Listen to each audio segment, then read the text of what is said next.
Previously, as Jinwoo spoke with Agent White, he said, "I don't see the rank 6 hunter." White responded, "We lost contact with him a few days before the conference. The secret agency and the Brazilian government still haven't found his whereabouts." Hearing that, Jinwoo wondered if the hunter had already been taken by the enemy. He thought, that leaves 7 people on the list. Back in Korea, Chairman Go Gun-hee sits in his office, feeling his heart. He thinks, "It's quite strange. My heart refuses to stop shaking these days."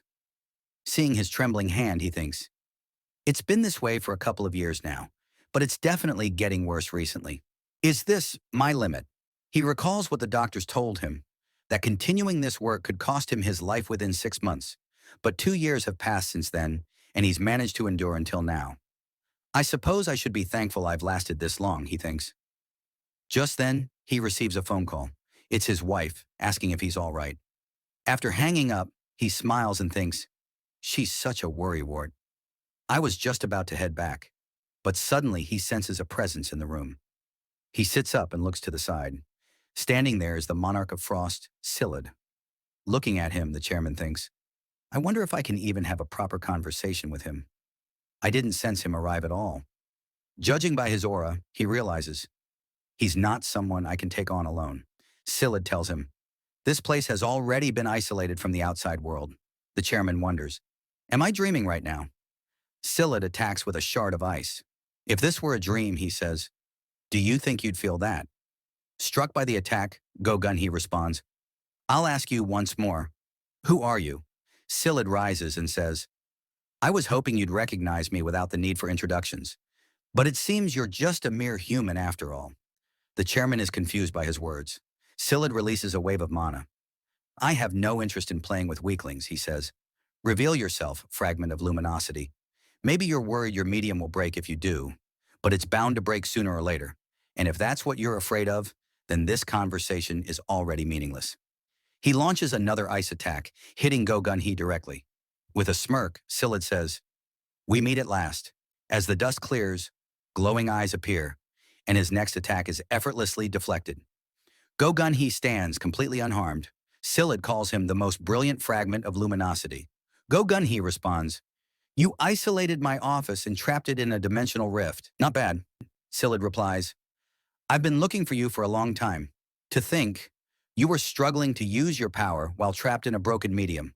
We've already located all 7 of your fragments and broken 2 of them. All I wanted was to see the shame on your prideful face before I destroyed you. Now that I've seen it, I can kill you without regret. The chairman, furious, says, try it if you can, Monarch of Frost. Hearing that, Sillid responds, so you're choosing to fight. How foolish. You, who are merely borrowing the body of a human, versus me, who has fully conquered one. He taunts further, do you really think you can even land a single hit on me? Sillid prepares for battle, filling the room with ice and attacking. But the chairman smashes through the ice with a headbutt, then leaps towards Sillid and throws a punch. Sillid, however, is too fast. He dodges and counters, manifesting an ice spike that nearly pierces the chairman's head. Spotting an opening, the chairman throws a punch at Sillid's face, but Sillid quickly freezes his entire arm, stopping the strike. Using brute strength, the chairman shatters the ice and grabs for Sillid. The fight intensifies, but the chairman's body begins to falter. I need to finish this while I can still move, he thinks, and he launches a powerful punch towards Sillid to end the fight. Just before it connects, Sillid conjures an ice shield. The force of the punch sends him flying back, but the chairman drops to one knee, his body giving out. Is this my limit? He wonders. Seeing him in that state, Sillid remarks, it seems you've reached the limit of your medium. How pitiful, fragment of luminosity. Before the chairman can respond, Sillid uses his speed to pierce his chest with an ice sword. Smirking, he asks, how long do you think it will take you to find a new medium? 1 year too. Unfortunately for you, our forces have already gathered. This world will be destroyed before you return. Your mistake was trying to protect this world. Did you really think you could defeat me without your guards? But to his surprise, the chairman starts to smile. Do you really think I fought you for no reason? He says. Just like we didn't expect you to follow in our footsteps? There's something important you overlooked. Sillid, confused, asks what he's talking about. Gathering the last of his energy, the chairman throws a fireball. Sillid dodges, and it hits the wall behind him. You almost had me, Sillid scoffs. Is this what that important thing was? The chairman replies, this is exactly what I meant. Scylla turns toward the wall and sees a crack forming in the barrier. The barrier breaks. For this, you risked everything, Scylla says. I doubt anything would change even if this were to work. The chairman gives a signal, and a shadow soldier that Jinwoo had left with him emerges, managing to reach the real world. Upon seeing the creature, Scylla scoffs and says, what can one single resident of the abyss do against us? Before he can finish his sentence, he notices something unsettling about the soldier and immediately realizes he needs to eliminate it. He rushes after the ant, but it has already escaped the dimension and reached Earth. Scylla draws his weapon and prepares to strike. He manages to land a blow, but his expression changes as he sees someone block it. Jinwoo, who had stopped the attack with nothing but his bare hand. Jinwoo grabs Scylla by the neck and demands, who the hell are you? Calling him an ice elf. Scylla, recognizing Jinwoo as the monarch of shadows, responds, the number of soldiers I can feel from your shadows. Why didn't you come into contact with us? Even after gathering such a significant force? You must be the one he told me about, the one I was missing. Scylla then begins to freeze Jinwoo's arm. Despite the chilling magic, Jinwoo calmly summons his dagger and effortlessly shatters the ice. Looking down at Jinwoo, Scylla says, why don't we stop here for today? I'm not here to risk my life in a fight. Jinwoo asks what he means, and Scylla points toward the chairman's office. Didn't you come to save that human? Jinwoo suddenly remembers. The ant soldier he left behind was meant to protect the chairman. Horrified, Jinwoo sees the chairman's dire condition. Manifesting an ice sword, Scylla gives Jinwoo an ultimatum. Will you fight me or save him? He throws the ice weapon toward the chairman. Jinwoo attempts to stop it using his ruler's authority, but a notification appears. The opponent's magic is resisting the authority of the ruler. Panicking, Jinwoo throws a dagger to intercept the sword, but it dodges the blade midair and continues toward the chairman. Jinwoo has no choice. He chooses to save the chairman, managing to deflect the attack out of the building. When he turns back to Scylla, the monarch has already opened a portal and is trying to leave. Jinwoo activates Dagger Rush, summoning all his blades and launching them at Scylla. One of them manages to pierce his shoulder. Scylla growls, you are but a mere vessel, and you dare scratch me. As he retreats, he declares, I, Monarch of Frost, will withdraw for now. Wait until next time. For now, think of the nearly dead human as a gift for your shadow army. After he disappears, Jinwoo turns toward the chairman, frustrated that he couldn't sense anything because of the barrier. Assessing the situation, he realizes the injuries are too severe for a regular healing potion. He summons Baru, who arrives instantly. Jinwoo begs him to heal the chairman at all costs. Baru tries, but after a moment, he tells Jinwoo his healing isn't working. As a last resort, Jinwoo takes out the holy water of life, hoping it might work. But the chairman stops him, saying, please, don't. He thanks Jinwoo for coming to save him.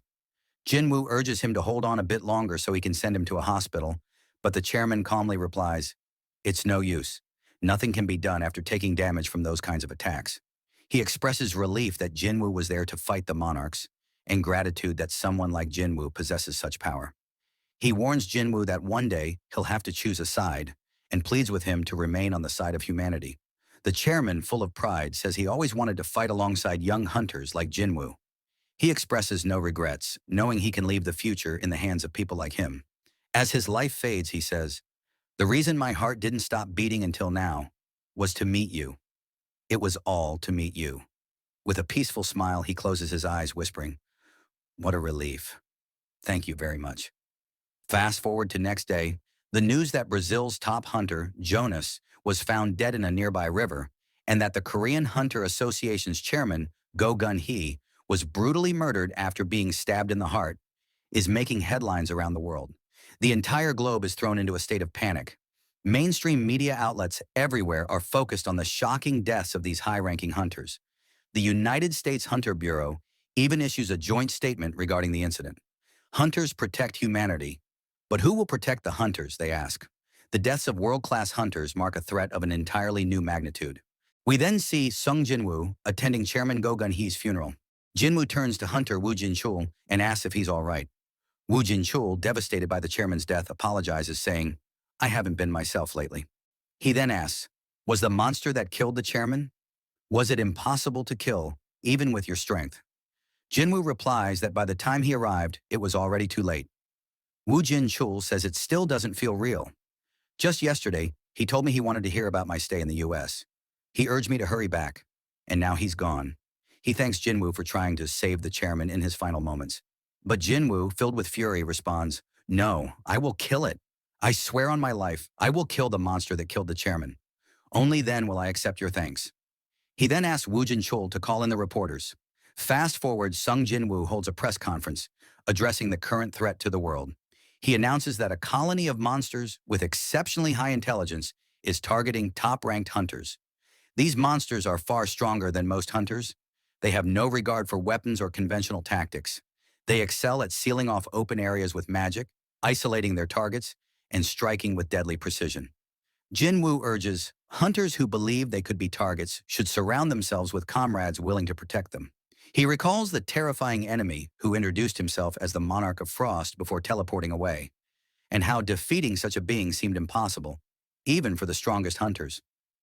Jinwoo finishes his speech with a final message to the world. If you don't have comrades who can stand with you, contact me through the Korean Hunter Association. The scene shifts to a cave where all the monarchs are gathered, discussing their next move. Sillad, the Monarch of Frost, informs the other monarchs that the Shadow Monarch has appeared on the surface of the earth. Yogamont, the king of demonic specters and monarch of transfiguration, questions him. Didn't you say there was no vessel that could fully contain the true powers of the Shadow Monarch? Isn't that the same reason the Dragon King, the monarch of destruction, can't remain on the surface? Sillad replies that the Shadow Monarch is now more of a threat than the fragment of brilliant light, and informs the others that he intends to deal with Jinwoo himself. He then asks if the others are willing to help him. Tarnak, the king of monstrous humanoids and monarch of the Iron Body, warns Sillad that by picking a fight with the Shadow Monarch, he's essentially committing suicide. He reminds them that Jinwoo is one of the strongest of the 9 monarchs. Tarnak suggests they wait for the return of the Dragon King instead. Sillad counters that while they may currently be on the run, they are still monarchs. He argues that their only chance to defeat the Shadow Monarch is now, while he's still bound to his human vessel. He asks again for their support, promising to take full responsibility and erase Jinwoo from existence. Tarnak and Yogamont declines, saying he doesn't want to end up like the Monarch of White Flames.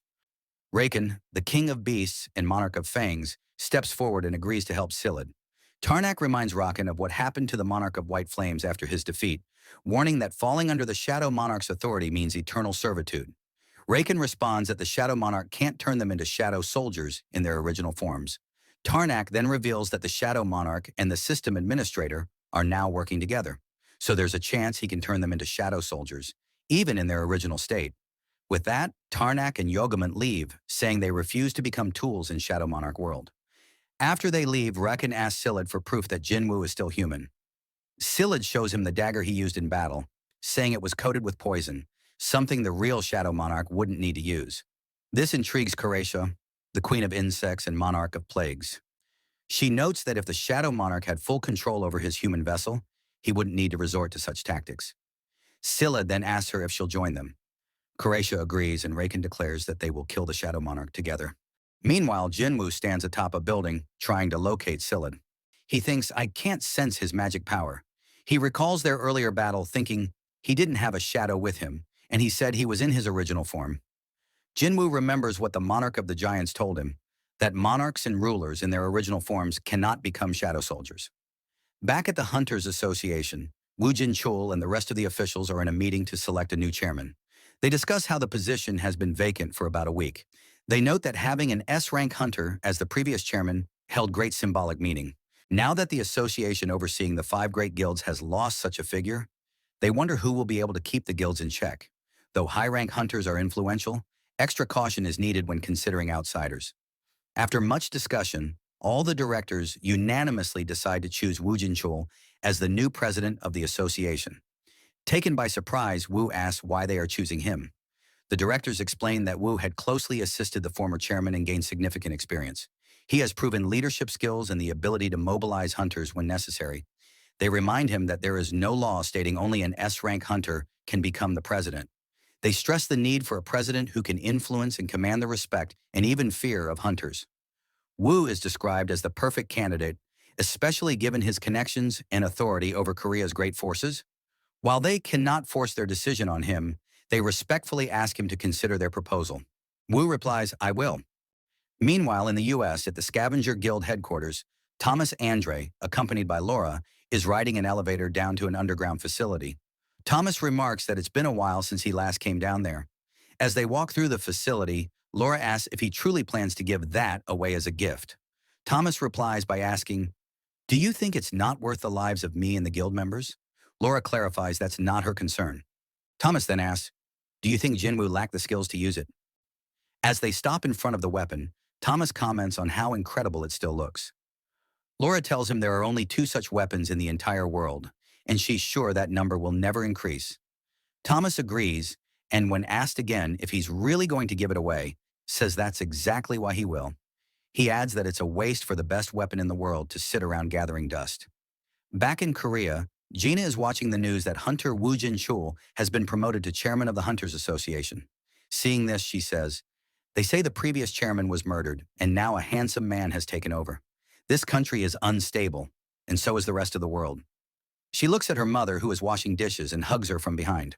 Her mother says, if you don't have anything better to do, could you please take out the trash? Gina replies, I'm too lazy to do that. She then says, we should move to a new place.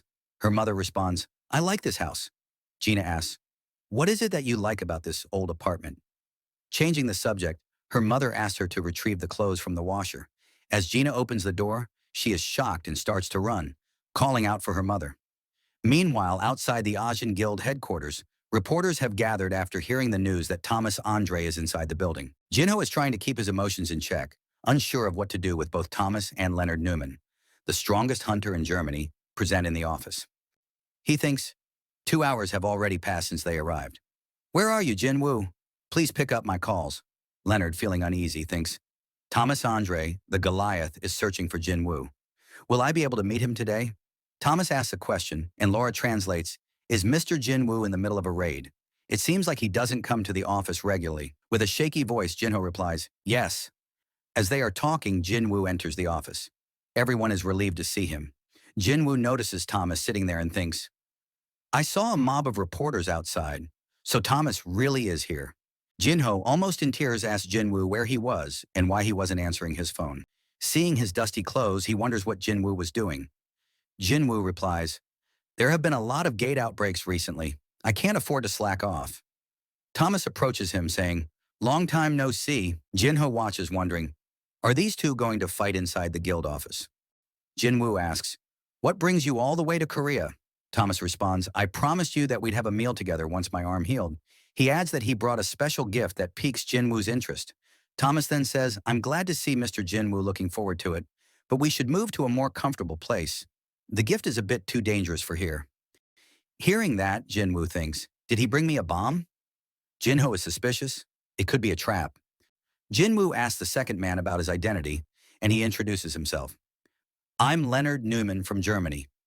Jinwoo thinks he must be here to request a protection commission. Before Jinwoo can respond, Thomas cuts in, shall we get going? Neumann prepares to go with them, but Thomas stops him.